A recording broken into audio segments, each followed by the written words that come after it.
The Book of Jubilees, chapter 7. And in the 7th week, in the first year thereof, in this Jubilee, Noah planted vines on the mountain on which the ark had rested, named Lubar, one of the Ararat mountains, and they produced fruit in the 4th year.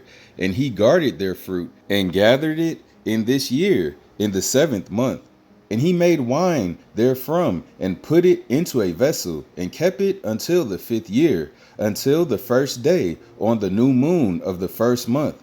And he celebrated with joy the day of this feast. And he made a burnt sacrifice unto the Most High, 1 young ox, and 1 ram, and 7 sheep, each a year old, and a kid of the goats, that he might make atonement thereby for himself and his sons.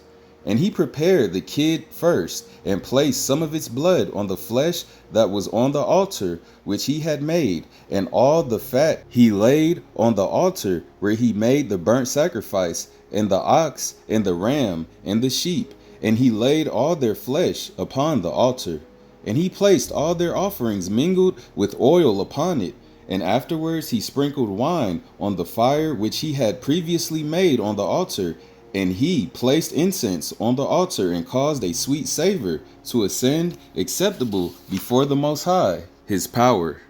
And he rejoiced and drank of this wine, he and his children with joy. And it was evening, and he went into his tent, and being drunken, he laid down and slept, and was uncovered in his tent as he slept.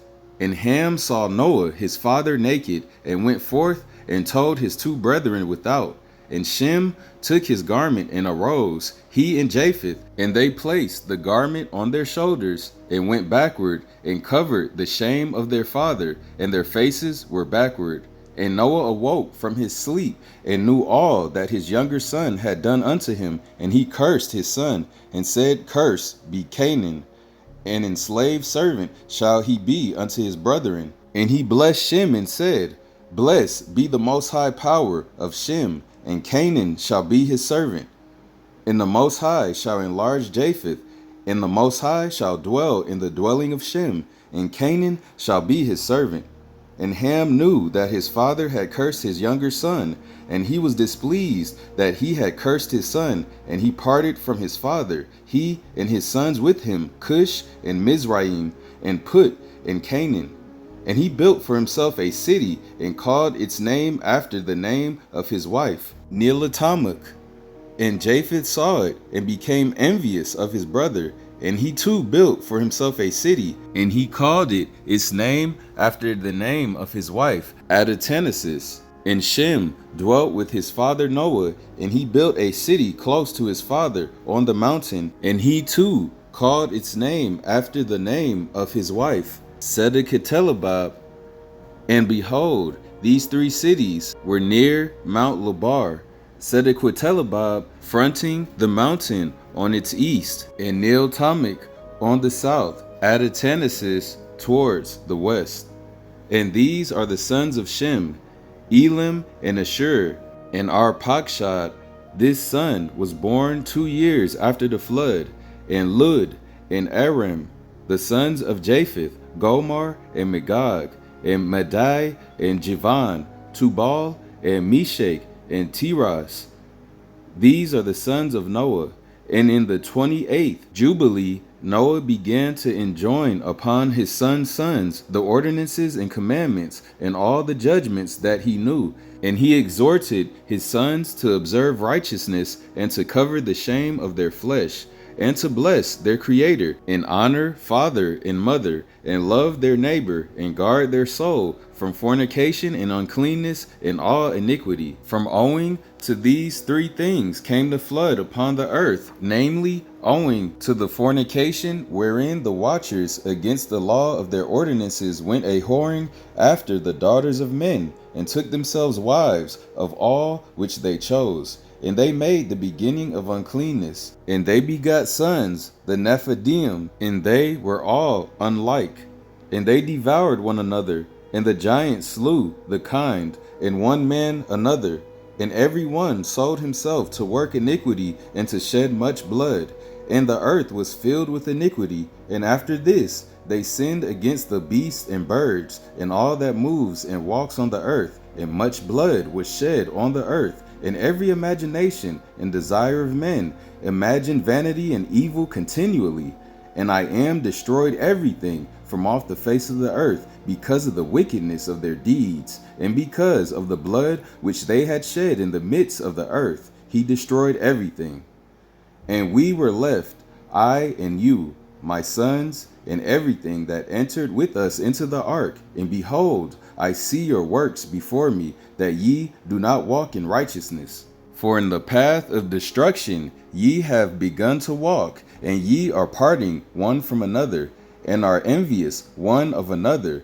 And so it comes that ye are not in harmony, my sons, each with his brother. For I see, and behold, the demons have begun their seductions against you and against your children. And now I fear on your behalf, that after my death ye will shed blood of men upon the earth, and that ye too will be destroyed from the face of the earth. For whoso sheddeth man's blood, and whoso eateth the blood of any flesh, will all be destroyed from the earth. And there will not be left any man that eateth blood, or that sheddeth the blood of man on the earth, nor will there be left to him any seed or descendants living under heaven. For into Sheol will they go, and into the place of condemnation will they descend, and into the darkness of the deep will they all be removed by a violent death. There shall be no blood seen upon you. Of all the blood there shall be all the days in which ye have killed any beast or cattle or whatsoever flies upon the earth.